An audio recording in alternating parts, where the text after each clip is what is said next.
Welcome back, everybody. Your man Diamond K in here, of course, the Diamond K Show, radio on fire.tv. It was I've had a great week or so off. It has been a lot going on, and we have so many topics to touch on today. A full slate of topics here. We're going to talk about Marilyn Mosby and what is next for her after she's been convicted on perjury charges. I really thought that was going to go differently. I really thought that was going to go differently. It was at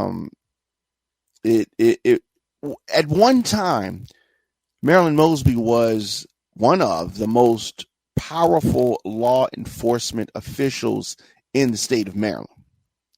Now she is likely to lose her law license, and she may even serve time behind bars after this conviction. We're going to talk about that. And DJ'd a birthday party over the weekend in Baltimore, actually in Arbutus areas, Baltimore County. And it was a lot of fun, and got to, it's like muscle memory, because I used to do parties every weekend, and I have not in several years, but taking on some bookings, and it was good. It was fun. I always talk to DJs, and when I ask DJs, what was the record that got the people on the floor for that party? Right. Some people have go-to records. I'm going to go to this record. I'm going to go to that record. Some people, it depends on the age group of the crowd. Right. It depends on what record gets them up, is dependent on that. And so last night I did this event, as I said, and I didn't have any expectations about what would be the song to get them on the floor. But it was interesting. Song is Get Down on It. Get down on it. How you gonna do it if you really don't want to dance? By standing on the wall, back off the wall. That's the record that got people up, right? This was the 40th. The lady was 40 years old that had the birthday party. It was a surprise party for her at this venue called the Cellar in Baltimore County. So that record surprised me that folks would get up. That was be the one to get folks up. Now this is before the honoree, the birthday girl, got there, right? And so that record got folks up. So I kind of stayed in that lane. Set It Off, Poison, Cameo, Just Like Candy. I stayed in that kind of zone while that old school feel was working. We went Wifey, Just in Case, that kind of stuff. And then they get the call. She's coming. She's a couple blocks away, whatever. And so, cut the music off. They cut the lights out, that kind of thing. And then, come in, surprise. And then I dropped the, shine a light on them. Put the birthday person in the middle, that type of thing. And then we went to, Jerusalem, and they stayed on the floor, until they brought the food out, and food comes. And then folks are kind of, eating their food and all that. And so then I go into this R&B, current R&B stuff that you hear on the radio type of stuff. And then after that, I'm like, okay, so mind you, we got a mixed crowd. You got older folks in there too. So I'm like, okay, do I really want to? I don't really want to get ratchet, right? You don't really want to get ratchet. So we go back to playing some line dancing. After they did a birthday game, gave the cake out, all that kind of stuff. So we go back doing some more line dancing. And so the older folks are into it.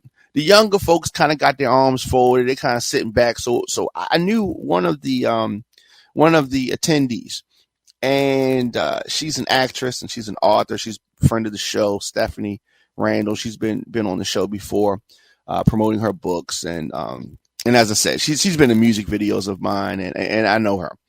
So she's like, this girl, I know her. She likes to go out. Like, you need to take her to the club. Like, get ratchet. And I'm like, I don't really know. And so it's just like, I was prepared to go, kind of family reunion style, not necessarily taking it to the club.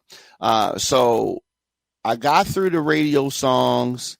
We did the line dance, and I'm like, okay, let's see. So I'm testing it out. So I throw on some, I would say like some hood songs, right? Well, maybe not hood songs, the dirty versions. Let me say that, threw the dirty versions on, and they just responded to it. Now, the older people got off the floor, the younger people come on the floor, and so we going Sexy Red, we doing, we doing Nikki, we doing Glorilla, we doing Gucci, we do, you know what I mean? We in that lane. And they were fine. Like I'm like, okay, we're gonna go here. So we just kept it there. We did club, we did all that. So it was just a lot of fun.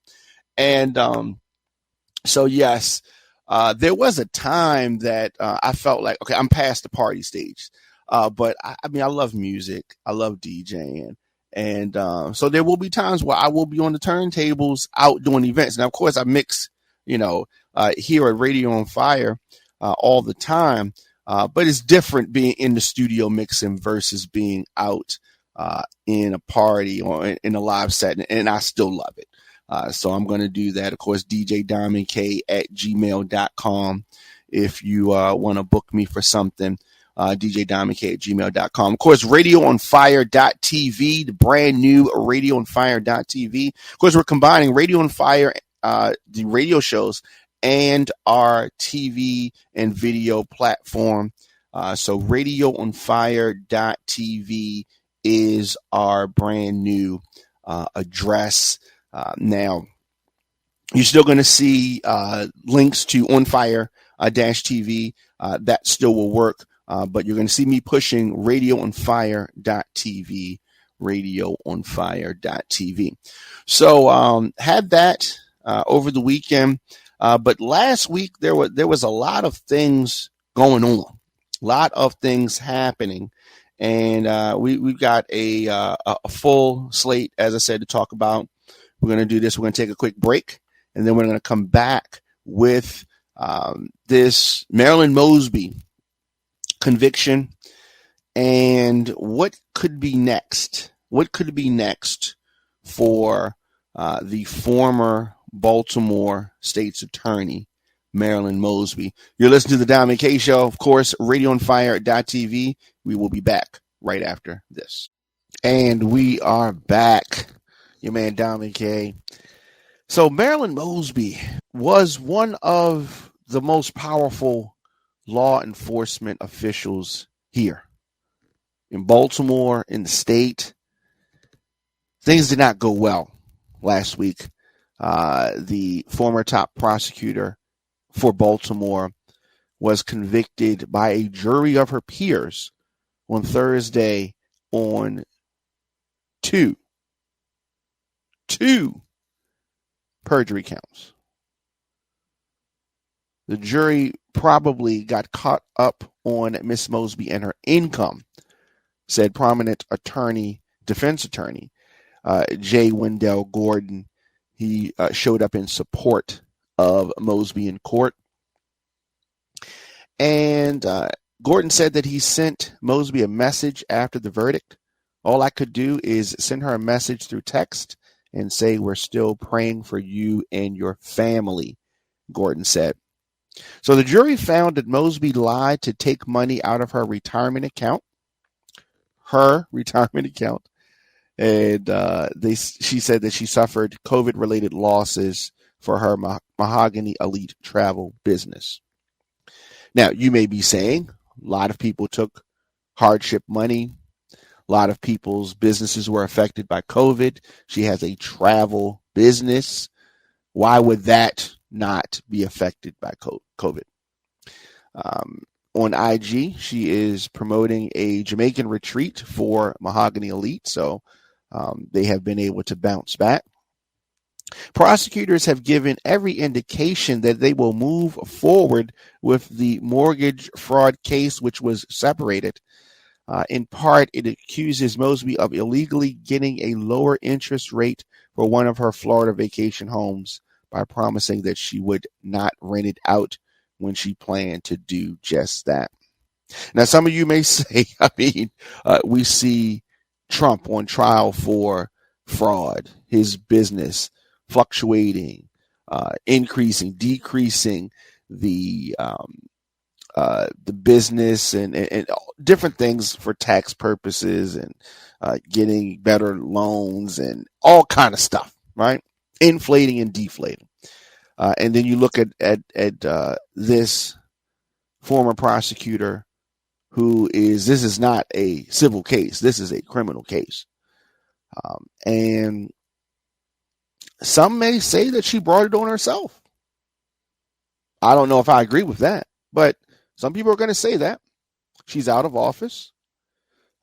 Hopefully she does not serve any jail time. I don't think it's necessary to put Marilyn Mosby in jail. Now, some of you are going to say she's put people in jail. But this is just a sad story. What is next for her? I can't see a political career, but anything is possible. I talk about it all the time. Marion Barry came back after, for folks of a certain age, you'll remember Marion Barry, the mayor of D.C., who was caught on camera with some, hooker woman trying to buy drugs. It was a crazy situation. It was on video. But he was able to redeem himself and come back. America, Baltimore, the world loves a comeback story. And so I'm not counting Marilyn Mosby out. She does face a maximum sentence of 5 years in federal prison for each of the 2 counts of perjury. The district judge has not yet scheduled sentencing. Now, in a separate pending federal case, Mosby also faces 2 counts of making false mortgage applications related to the purchase of 2 vacation homes in Florida. So going back to Trump again, who operates like a mob boss, usually doesn't have his hands on the actual thing, usually doesn't even tell the person the actual crime that they commit, but it is understood. And he has somebody else doing paperwork, and he's far removed from things usually. That's how crime bosses operate. Marilyn Mosby didn't do that. She's an attorney. She felt like she could do her own paperwork, and those charges remain pending, and a trial date has not yet been set. Now, if she's convicted on those counts, Marilyn Mosby faces a maximum of 30 years in federal prison for each of the 2 remaining counts. Now, going back to Trump again, because a lot of people who don't like Marilyn Mosby like Donald Trump.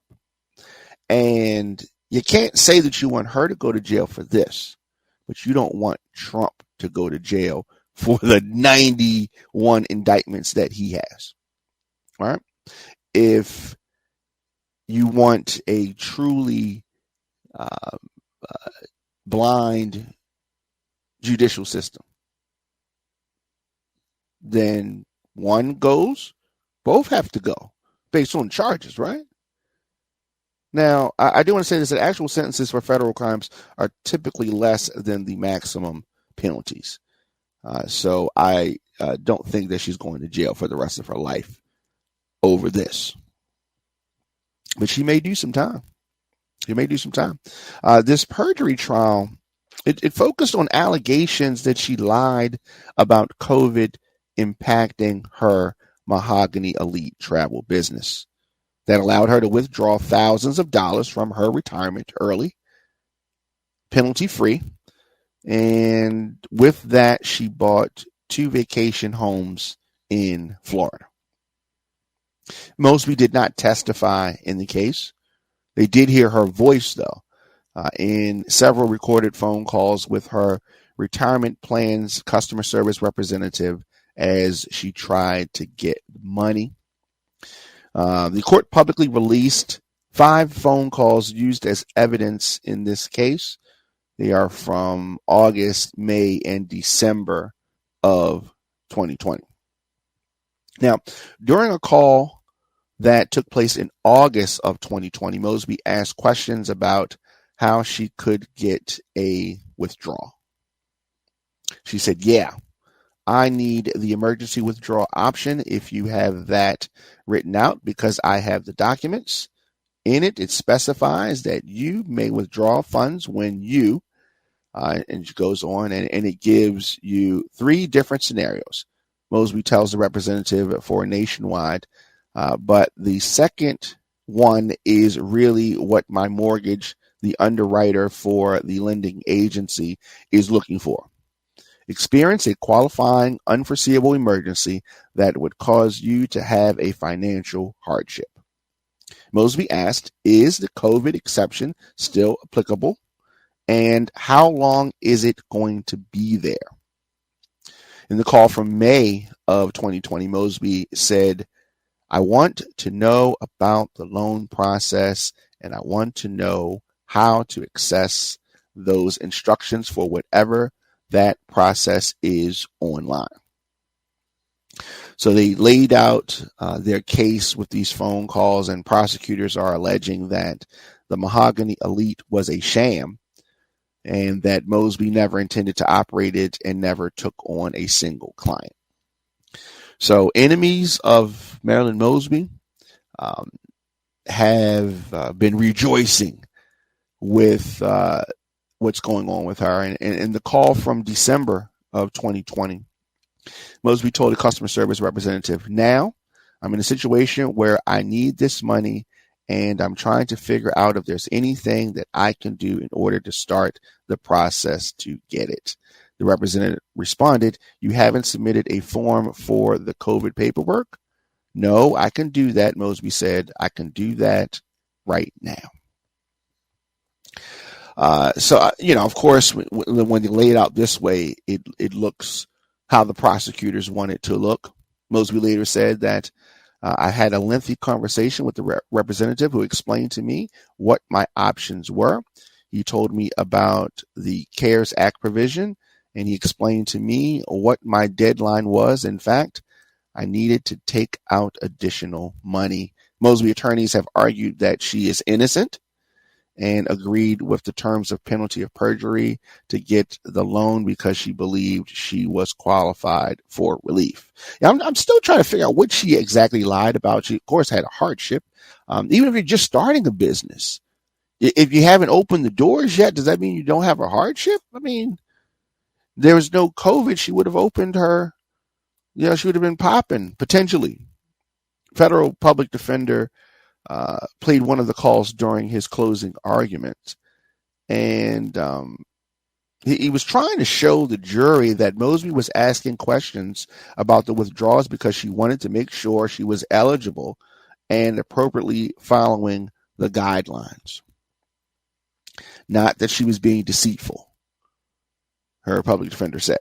He said that the COVID relief program provided limited guidance on eligibility and noted more than 700 other city employees took withdrawals under the same plan. But of course, they didn't have the enemies that Marilyn Mosby has. They also said that Mosby spent money trying to get the company off the ground, including the website and licensing for the business.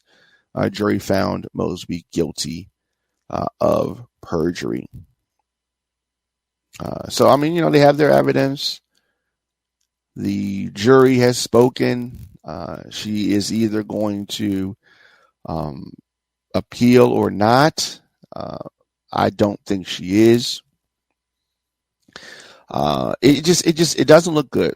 It is a sad day. It is a black eye for women, black women in politics in Baltimore. Another one. There have been several. But this, it doesn't bring me joy. It doesn't bring me joy at all.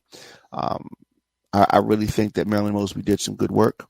I really think that it is not over for her if she doesn't choose it to be. So, are you tired of lies?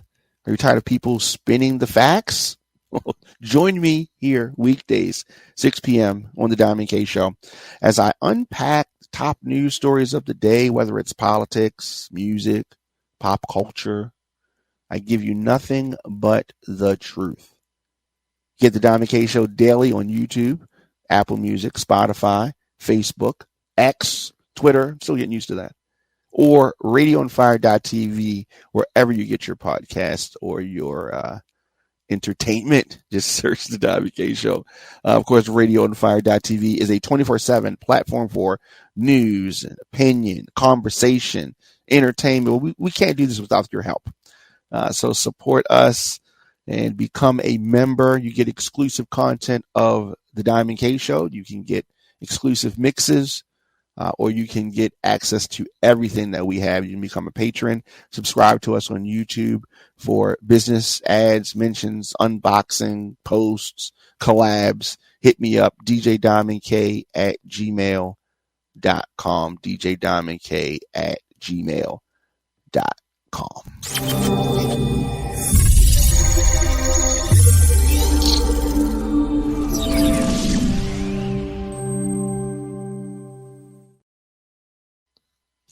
So, Virginia, let's talk a little bit about Virginia. Virginia showed Democrats the way that they can win in 2024. Oh, Republicans, they hope that they could largely bring back that 2021 strategy in the state of Virginia. No, did not happen, fell flat. It was one of those things. 6 years ago, the elections for the Virginia state legislature were so close that control of the House of Delegates had to be determined by drawing a name out of a bowl. All right, so they're trying to decide a race that ended in a tie. Remember that? We talked about that. This year, the results were much, much clearer. Democrats won most of the battleground districts, held their majority in the state Senate, and retook the state House. Oh yeah, it was a beat down, a beat down. Now the results don't just vindicate the strategy that Democrats have been focusing relentlessly on abortion rights. It also shows that they need to not cower like they normally do and apologize when Republicans trot out familiar attacks about criminals running amok or wokeness in schools. Democrats need to be strong. Democrats need to stop being so passive, bashful. Virginia is steadily trending Democratic, and in recent years, as diverse as the D.C. suburbs have grown far more rapidly than the rural areas that Republicans dominate. So Glenn Youngkin, the governor of Virginia, he had some victories a couple years ago. And, many observers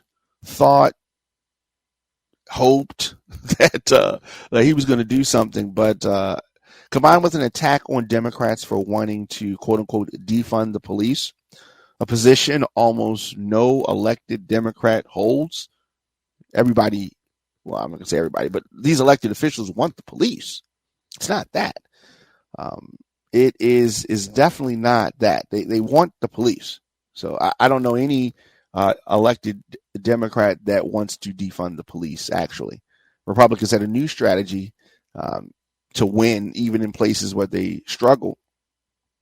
Republicans knew that simply going back to 2021 would not be enough. So when the party has lost one election after another since the overturning of Roe versus Wade, which happened in June of last year, The roadmap is there. You have to focus on abortion.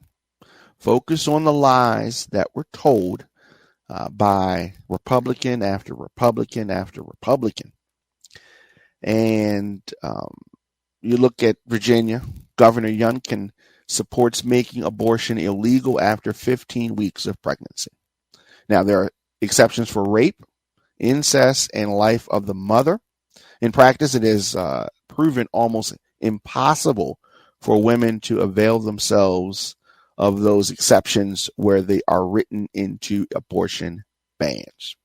Now, if Republicans took full control of the state legislature, a ban was sure to follow. So here's what Republicans do. They will trot out these lies and say, Democrats want to have abortion on demand and up until the point where the baby's born. Nobody wants that. Nobody is calling for that.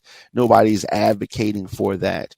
In those rare instances where the life of the mother is at risk upon birth, those are the cases where that happens.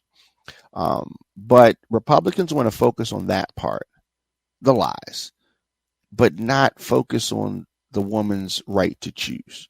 Now, nobody likes an abortion.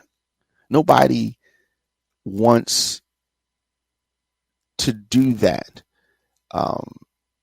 generally speaking. But then you have circumstances and situations, and, of course, the choice of that mother. So Democrats have got to hammer this issue. Hammer this issue. What exactly Democrats do often is tell voters, please don't be mad at us. We're actually favoring something that is quite sensible. This attack, this strategy is a losing one. The battles are going to be intense. We need Democrats to stand up, have a backbone, show some courage. Show some courage. Now, in Virginia, you had this very, very heated debate over abortion around the country, abortion. There's no middle ground with regards to that. Joe Biden is so scared of abortion, he doesn't even want to talk about abortion. He sends out VP Harris to do the talking. But whether you were for maintaining abortion rights or restricting them, Republicans are on the wrong side of that divide. And they know it. They've seen the effects of it. They know it.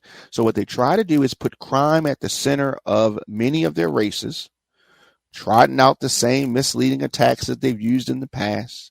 Republicans falsely accuse their Democratic opponents of wanting to defund the police. But those attacks have had the same impact now that they had back in the day. The power of the abortion issue seems to be stiffening the backbone and giving these Democrats a spine. Now, sometimes negativity is not just the most politically effective strategy. It's kind of the most informative way to campaign. Go negative and show the other side to be who they are. You have to attack Republicans on their desire to restrict abortion rights. It's not just the most politically effective strategy. It's also the most informative way. In context, Democrats have been undoubtedly shy and meek, but they need to be aggressive. They need to be proactive instead of always being reactive. 2024 is a serious, serious thing, and our country is on the line. So 2024, the election, we've talked about it, and we're going to be talking about it much more. We have a lot of, just under a year to find out who's the new president is going to be. I can tell you who it's not going to be. It's not going to be South Carolina Senator Tim Scott. He abruptly ended his presidential campaign, shocking even his campaign staff. Right? Ain't nobody told me nothing. But the Republican candidate abruptly announced late yesterday that he was dropping out of the 2024 race. This surprised his donors, surprised his campaign staff. Just 2 months before the start of voting in Iowa, the GOP caucus, the South Carolina senator who entered the race in May, he had high hopes, made the surprise announcement on Fox Sunday Night in America with Trey Gowdy, one of his closest friends. The news was so unanticipated that one campaign worker told the Associated Press that the campaign staff found out Scott was dropping out of the race by watching the show. So much for communication. It's interesting that he chose to do it that way, but I think that action and the way that he delivered the message is one of the many, many reasons why he should never be president. I mean, he shouldn't even be a senator, but that's neither here nor there. So Scott's departure, which was inevitable, he had been struggling in this race that has been dominated by Trump. Is he trying to be vice president? Possibly. The 4 criminal indictments aside, a slew of other legal challenges aside, Trump still continues to poll far ahead of his rivals. Now, understand this, and I've talked about it all the time. I don't care about polls. Who cares about polls? A year out? But the donors seem to be influenced by this, leading many folks in the party to conclude that this race is effectively over. Barring some kind of stunning change health-wise, it would have to be that, because nothing else seems to slow the momentum of Trump down. Scott is the second major candidate to leave the race since the end of October. Former VP Mike Pence suspended his campaign 2 weeks ago, announcing at the Republican Jewish Coalition gathering in Las Vegas that this is not my time. He sniffs a lot, but Pence was polling behind Scott and was definitely in a worse financial position. Scott said he wouldn't immediately be endorsing any of the Republican arrivals. Voters are really smart. He said the best way for me to be helpful is to not weigh in on who they should endorse, he says. So with Tim Scott leaving, the race now leaves Nikki Haley, the former United Nations ambassador and former South Carolina governor, as the sole South Carolinian in the race. As governor, Haley appointed Scott, then newly elected to his second U.S. House term, to the Senate in 2012. And the fact that they both were in the 2024 race created, I'm sure, an uncomfortable situation for many of the donors who have supported both of them over the years. So Tim Scott's out the race. There was the controversy with the girlfriend that he's supposed to have had and couldn't produce. They produced her last week, and it looked so awkward. It doesn't look like they even know each other. On X last night, Haley called Scott a good man of faith and an inspiration to so many, adding that the GOP primary was made better because of his participation in it. So she was being gracious with that one there, taking taking liberties. Many donors, as I said, surprised and saddened by Scott's announcement, though they praised him for stepping aside to give the Republicans a chance to coalesce behind a Trump alternative. That's the only way that they can do this. They need to coalesce behind Nikki Haley or Ron DeSantis and try to, get that Trump alternative there. But I don't know. The latest hope for the defeat of Trump by the Republicans is Nikki Haley. We'll see what happens there. I'm not sure if she can do it.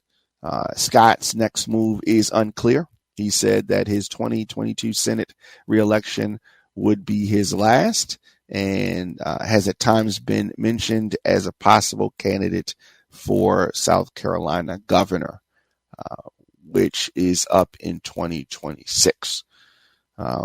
Governor Henry McMaster, a Trump backer, is term limited, and the GOP primary is expected to be very heated. So if he's going to get ready for that in 2026, Tim Scott is positioned well to get that role. But president is not going to happen for Tim Scott, nor should it. But if you folks in Carolina want to elect him to be the governor of your state, that's your business.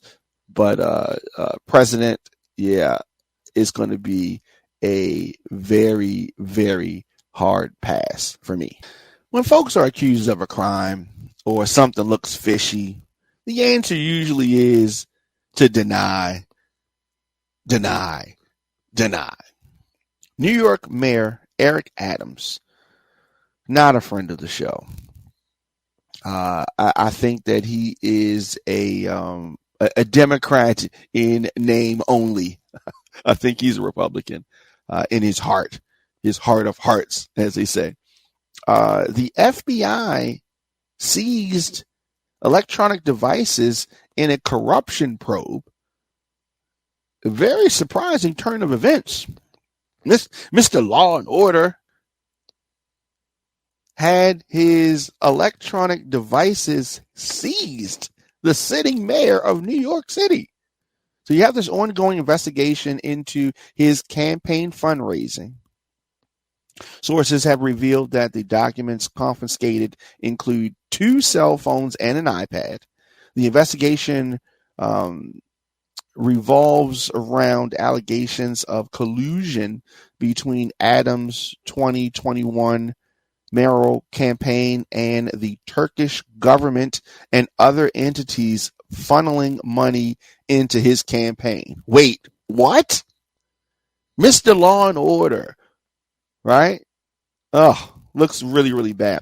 Now, the Adams campaign attorney, Boyd Johnson, has assured the public that the mayor is fully cooperating with the federal authorities.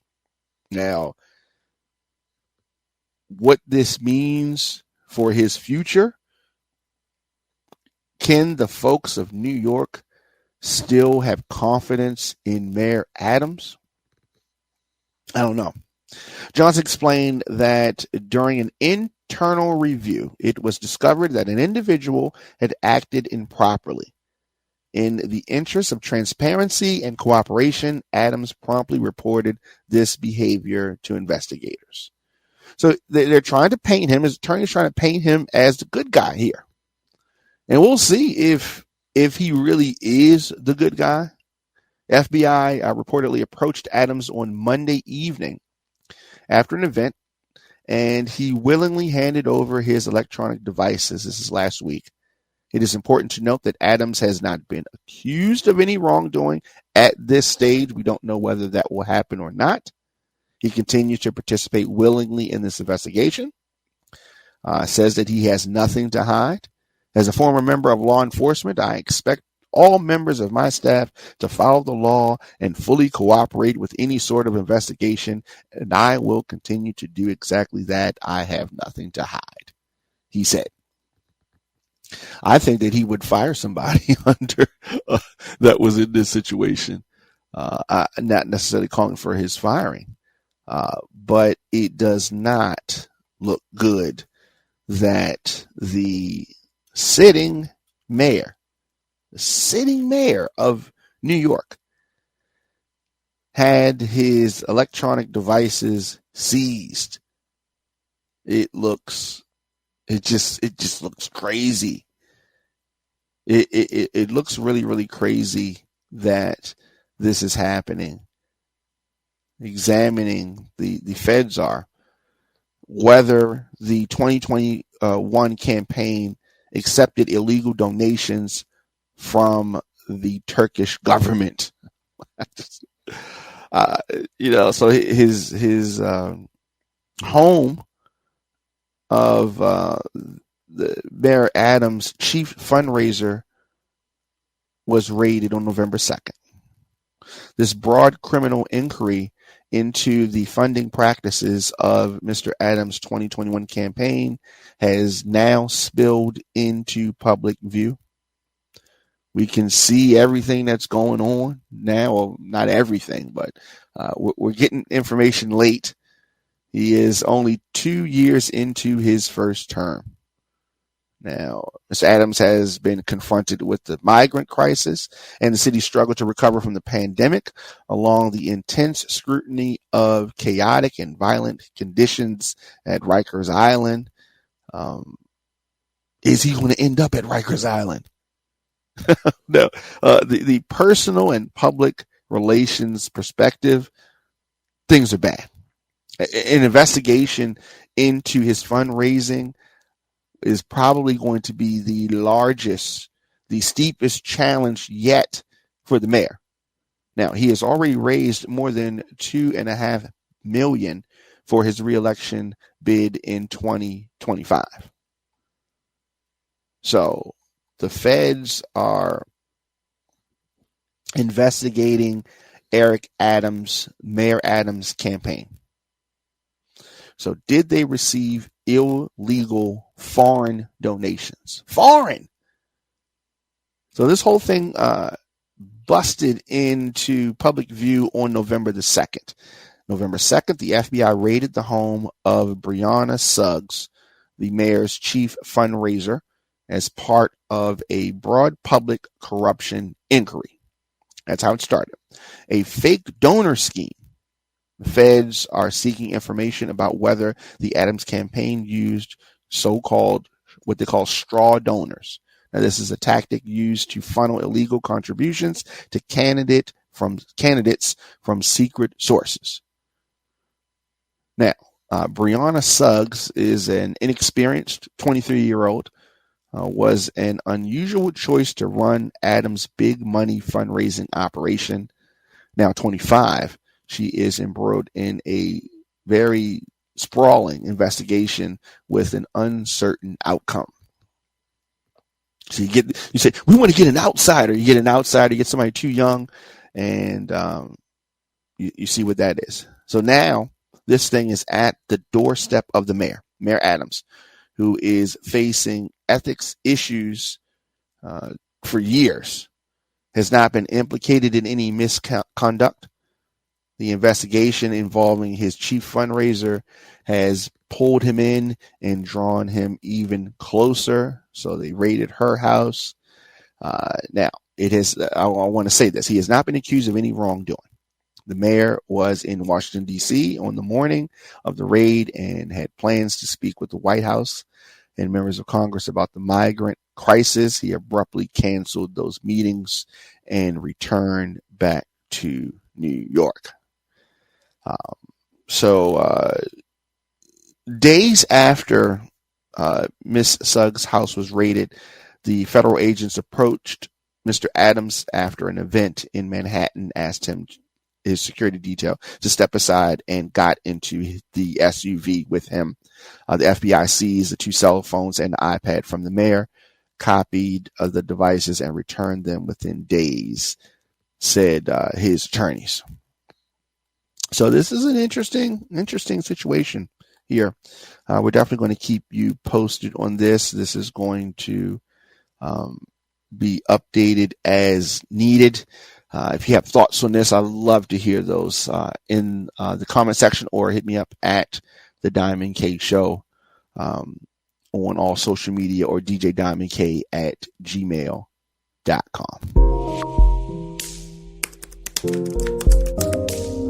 So the beloved actress, entertainer, Keke Palmer, she is at the center of mess, foolishness with the father of her child, and I guess her ex-boyfriend. It's such a delicate thing. I hate to see families break up, but a lot of times circumstances force that to happen. Keke Palmer has been granted temporary sole custody of her son, and her mother had some harsh words for the Jacksons. Darius Jackson is her ex-boyfriend, Keke's ex-boyfriend. There seem to have been many problems before the breakup. Keke Palmer filed for full custody of the 8-month-old child amid this drama. Oh, and there's a lot of drama. If we go back to how she was dressed, and he was, some pictures, whatever, he was talking crazy, what happened in Vegas, and the Usher concert, and that whole thing. And it's just been so many folks in their business in this public relationship. Keke is 30 years old. And as I said, she is seeking sole and physical custody of her 8-month-old son with Darius Jackson, per the court documents that were filed on Thursday last.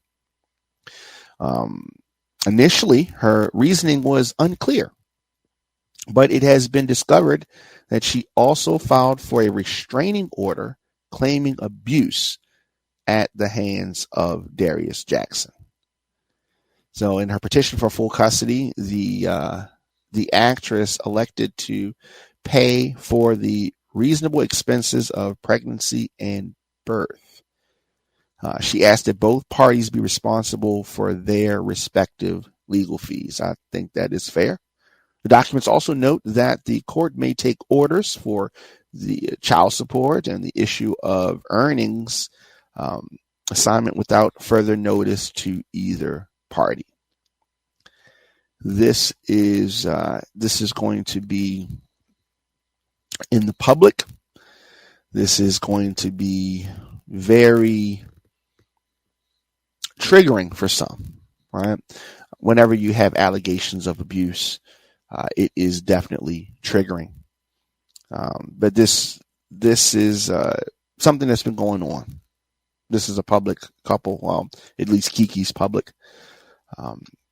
And so on November the 2nd, he tweeted, "Just thank God and keep it pushing." And he reposted the day prior tweet, "Being betrayed by someone that you loved really changes your mindset."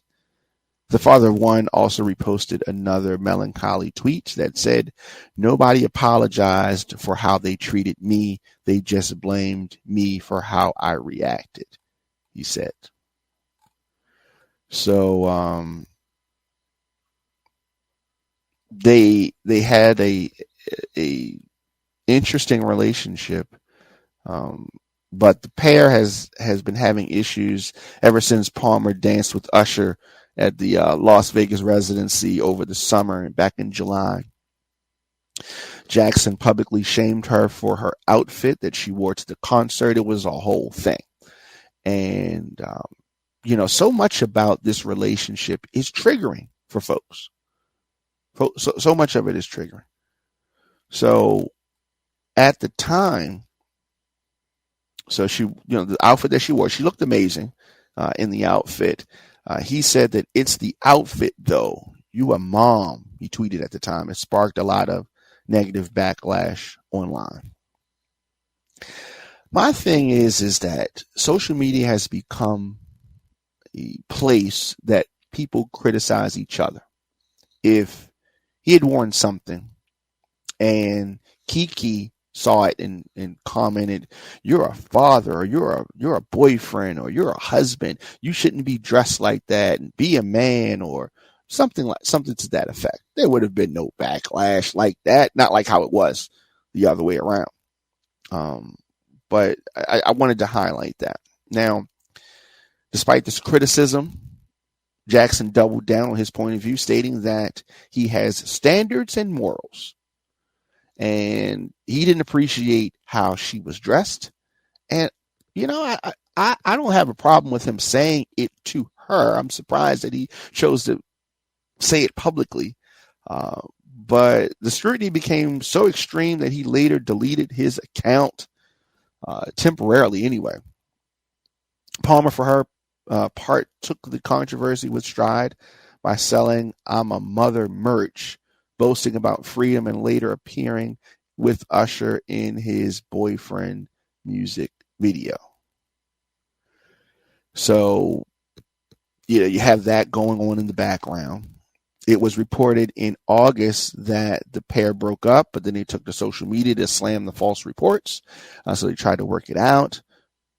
Palmer then celebrated Jackson's 30th birthday with him later that month, and the two went to Beyonce's Renaissance concert in September.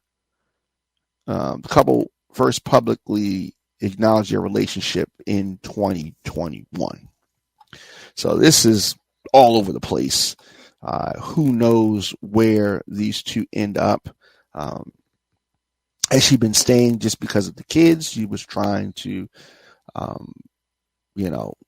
make it work because of the children, because of the child, who's an 8-month-old.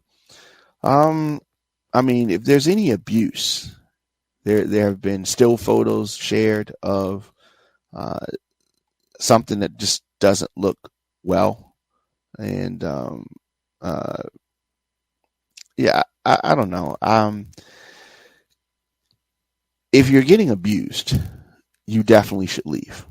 No ifs, ands, or buts about that. But an accusation is an accusation. We'll have to see what happens. I just don't know. I want everybody to be the best that they can possibly be.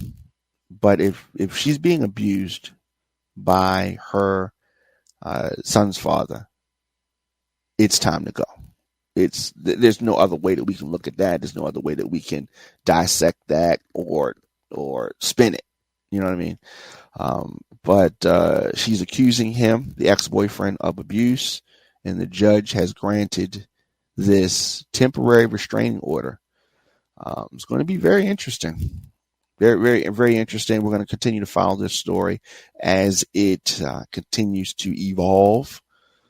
It is evolving. It is an evolving situation, and I just wish the best for Keke and her son. I want the best for Darius as well, and if he needs help, if he needs to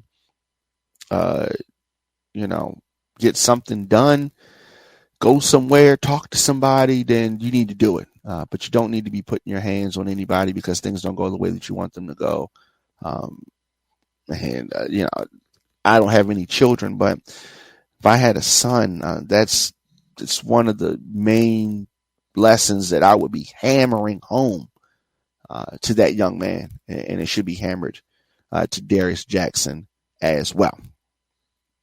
So, Meek Mill calls out rappers' lyrics being used against him in court. And I've talked about this before. I don't think that rappers' lyrics should be used against them in court. As a general rule. Because there's so many lies that are told in songs. It's just, there's so many lies that are told in songs. And folks just,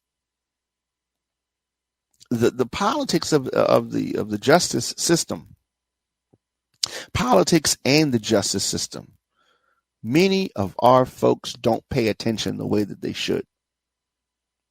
Don't. Um, I just I don't know. Rappers getting locked up for rapping is interesting. You don't have directors or writers being arrested because of the movie scripts that they write or direct. You don't. You don't.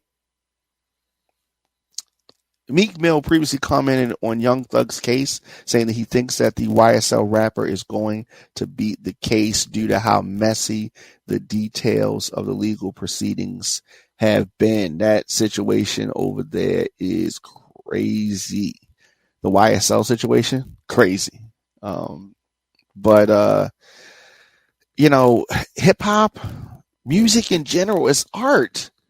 It's art. Do the rock and roll singers, do they pull up their lyrics? No, I mean, I don't know. But using these rappers' lyrics when so many rappers lie, to me, on songs is a bit rich. It's a bit rich, and I just don't see how it is a sustainable thing. I don't see how it is. 2 men have been arrested at Dulles Airport on felony rape charges. U.S. Customs and Border Protection officers arrested 2 men at Washington Dulles International Airport wanted for rape and felony charges in Montgomery County, Maryland. Adam Aguilar Cruz, a 28-year-old El Salvadorian man, was arrested on November the 3rd. He was wanted for felony strong arm and second-degree rape charges, third-degree sex offenses, and second-degree assault charges. Cruz was in the country illegally and was apprehended trying to leave the country on a late flight that Thursday that was going to El Salvador. Customs and Border Protection officers later arrested Frank Miguel Murillo, 25-year-old naturalized U.S. citizen from the Dominican Republic. Murillo was wanted for felony first-degree rape and was deported from Colombia. He arrived at Dulles Airport under escort by Colombian immigration authorities. News regarding these arrests was released today. So, arriving to Dulles Airport under scrutiny by Colombia immigration authorities. These Colombian authorities bring, so it's they're accused of these crimes, and if they are guilty, then they should go down. It's as simple as that. As simple as that. It is not really difficult. Lastly, the possible government shutdown could affect thousands here in Maryland, and affect folks across the country. A large portion of Maryland federal workforce could be impacted by this potential government shutdown. That is 150,000 federal employees who could be forced to work without pay or be furloughed if the Congress cannot agree on the November 17th deadline. Congress passed a 45-day stopgap spending bill in the end of September that was intended to give lawmakers more time to figure out a long-term budget deal. But we are not there yet. If the government shutdown does begin next week, certain federal workers in Maryland would be eligible to apply for non-interest loans. So that is one of those things, and talk about kicking the can down the road. Of course, if you're tired of lies, if you're tired of people spinning the facts, join me weekdays, 6 p.m. for the Diamond K Show as I unpack the top news stories of the day. Whether it's politics, music, pop culture, I will give you nothing but the truth. Get the Diamond K Show daily on YouTube, Apple Music, Spotify, Facebook, X, or radioonfire.tv, the WRF radio app, with just 24/7. Digital news. Follow me on all social media at The Diamond K Show. Support what we do here. Become a member. You can get exclusive content, the bonus show. So we do the daily show. Then we have the bonus show, which is just for our members. And if you're a member, then you'll be able to get the bonus show. And you can support us, radioonfire.tv, become a member for any business ads, mentions, unboxing, posts, collabs. Hit me up, djdiamondk at gmail.com. As I said, become a member. We have a couple of different tiers. We have a tier where you can just get exclusive mixes from me.